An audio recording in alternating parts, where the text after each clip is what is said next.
Baik, bismillahirrahmanirrahim. Assalamualaikum warahmatullahi wabarakatuh.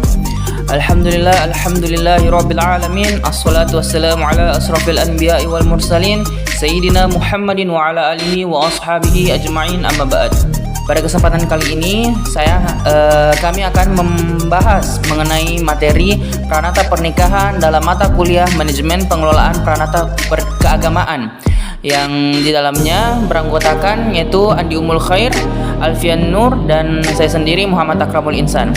Langsung saja kita masuk dalam pembahasan pranata pernikahan. Yang pertama yaitu pengertian pernikahan dan pranata pernikahan. Dalam kasus besar bahasa Indonesia, pernikahan berasal dari kata dasar nikah yang merupakan ikatan atau akad perkawinan yang dilakukan sesuai dengan ketentuan hukum dan ajaran agama. Hidup sebagai suami istri tanpa nikah atau ikatan merupakan pelanggaran terhadap agama.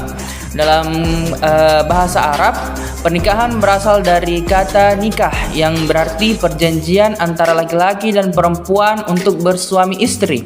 Sementara dalam kitab-kitab fikih dikatakan bahwa nikah menurut bahasa mempunyai arti hakiki dan arti majazi. Arti hakikinya ialah al-damu yang berarti menghimpit, menindih, bercampur dan atau berkumpul. Sedangkan arti majazinya ialah al-wad, artinya bersetubuh. Pernikahan merupakan sebuah perintah agama yang diatur oleh syariat Islam dan merupakan satu-satunya jalur penyaluran seks yang disahkan oleh agama Islam. Dari sudut pandang ini, maka pada saat orang melakukan pernikahan, di saat yang bersamaan dia bukan saja memiliki keinginan untuk melakukan perintah agama atau syariat, namun juga memiliki keinginan memenuhi kebutuhan biologisnya secara kodrat yang memang harus disalurkan. Sedangkan adapun pengertian dari pranata pernikahan yaitu lembaga atau institusi kenegaraan yang mengatur atau bertugas menangani berbagai permasalahan yang berhubungan dengan pernikahan. Terdapat dua lembaga kenegaraan yang bertugas menangani permasalahan pernikahan, yaitu pertama, Kantor Urusan Agama atau yang kita sering sebut KUA, dan Pengadilan Agama atau PA. Pernikahan merupakan suatu kegiatan yang sangat sakral dan memiliki hubungan yang sangat erat dengan agama. Maka dari itu, pemerintahan Indonesia menyediakan KUA untuk lembaga yang mengurus administrasi, berkas-berkas serta pengesahan pernikahan. Sedangkan PA atau Pengadilan Agama yaitu bertugas untuk menyelesaikan berbagai masalah dalam pernikahan yang terjadi pada masyarakat. Rukun dan syarat pernikahan dalam Islam. Yang pertama, calon suami dengan syarat laki-laki yang sudah berusia dewasa, beragama Islam, tidak dipaksa atau terpaksa, tidak sedang dalam ihram haji atau umroh, dan bukan mahram calon istrinya. Yang kedua, calon istri dengan syarat wanita yang sudah cukup umur, bukan perempuan musyrik, tidak dalam ikatan perkawinan dengan orang lain, bukan mahram bagi calon suami, dan tidak dalam keadaan ihram haji atau umroh. Kemudian yang ketiga yaitu wali, yaitu orang yang bertanggung jawab menikahkan mempelai laki-laki dengan mempelai perempuan atau mengizinkan pernikahannya baik sebagai wali nasab maupun sebagai wali hakim. Kemudian dua orang saksi dengan syarat beragama Islam, laki-laki yang sudah balik atau dewasa dan berakal sehat, dapat mendengar, dapat melihat, dapat berbicara, adil dan tidak sedang dalam ihram haji atau umroh. Kemudian yang kelima, ijab dan qabul. Ijab adalah ucapan penyerahan dari wali pihak mempelai perempuan kepada mempelai laki-laki.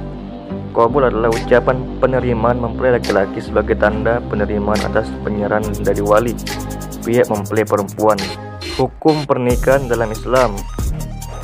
Hukum pernikahan dalam Islam adalah mubah atau boleh, namun apabila ditinjau dari segi kondisi orang-orang yang akan menikah, hukum nikah dapat berubah menjadi sunnah, wajib, makruh atau haram.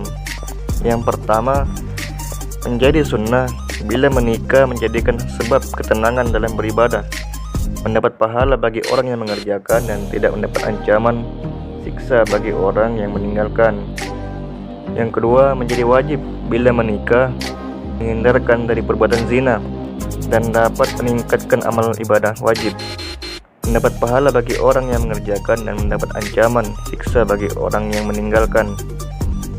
Misalnya bagi orang yang mampu memberi nafkah dan dia takut akan tergoda pada kejahatan zina. Kemudian menjadi haram bila nikah, yakin akan menimbulkan kerusakan, mendapat ancaman siksa bagi orang yang mengerjakan dan mendapat pahala bagi orang yang meninggalkan. Misal bagi orang yang berniat akan menyakiti perempuan yang akan dinikahinya nanti. Kemudian yang terakhir, menjadi makruh karena berlainan kufu atau tidak mampu memberi nafkah. Mendapat pahala bagi orang yang meninggalkan dan tidak mendapat ancaman bagi orang yang mengerjakan.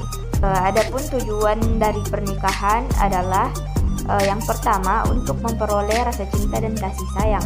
Yang kedua untuk memperoleh ketenangan hidup sakinah. Yang ketiga untuk memenuhi kebutuhan seksual secara sah dan yang diridhoi oleh Allah Subhanahu wa taala. Yang keempat untuk memperoleh keturunan yang sah dalam dalam masyarakat. Dan yang kelima untuk mewujudkan keluarga bahagia dunia dan akhirat. Adapun prinsip-prinsip dalam pernikahan, yang pertama, Islam adalah agama yang fitrah dan pernikahan adalah fitrah kemanusiaan. Maka dari itu Islam menganjurkan untuk menikah karena menikah merupakan garizah insaniyah atau naluri kemanusiaan. Prinsip kedua, Islam telah menjadikan ikatan pernikahan sebagai sarana untuk memenuhi tuntutan naluri manusia yang sangat asasi dan sarana untuk membina keluarga yang islami. Ketiga, Islam tidak menyukai, membujang dan menolak sistem kerahiban. Yang keempat, Rasulullah SAW memerintahkan untuk menikah dan melarang keras kepada orang yang tidak mau menikah. Selanjutnya, hikmah pernikahan dalam Islam. Menurut Mustafa Al-Him, dalam pernikahan sesungguhnya terdapat hikmah yang agung yang dapat digali baik secara nafliyah maupun akliyah. Di antara hikmahnya yang pertama, memenuhi tuntutan fitrah. Manusia diciptakan oleh Allah dengan memiliki insting untuk tertarik dengan lawan jenisnya, laki-laki tertarik dengan wanita dan sebaliknya. Yang kedua, mewujudkan ketenangan jiwa dan kemantapan batin. Salah satu hikmah pernikahan yang penting adalah ketenangan jiwa dengan ciptanya perasaan-perasaan cinta dan kasih. Yang ketiga, menghindari dekadensi moral. Yaitu Allah telah menganugerahi manusia dengan berbagai nikmat, salah satunya insting untuk melakukan relasi seksual. Akan tetapi insting ini akan berakibat negatif jika tidak diberi frame untuk membatasinya, karena nafsunya akan berusaha untuk memenuhi insting tersebut dengan cara yang terlarang. Adapun hikmah yang terakhir atau yang keempat, mampu membuat wanita melaksanakan tugasnya sesuai dengan tabiat kewanitaan yang diciptakan.